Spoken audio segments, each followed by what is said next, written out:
আসসালামু আলাইকুম। তো আমরা একটি দোকানে এসেছি, মুখরোচক খাবারের দোকান। আমার এই ভাই কিছু মুখরোচক খাবার বিক্রি করে।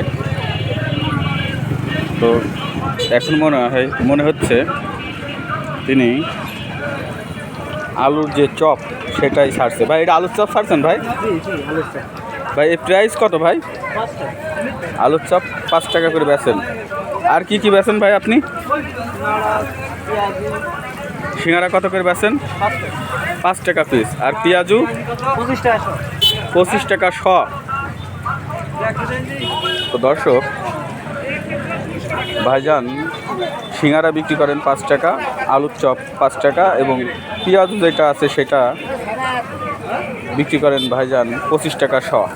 ভাই, কতদিন ধরে ব্যবসা করছেন? 17-18 বছর। এই জায়গায় ব্যবসা করেন? চারাতলা বাজার না ভাই? হরিণাকুণ্ড চারাতলা বাজারে এই ভাইয়ের ব্যবসা। গত 25 বছর ধরে কিন্তু তিনি এই ব্যবসার সাথে সম্পৃক্ত।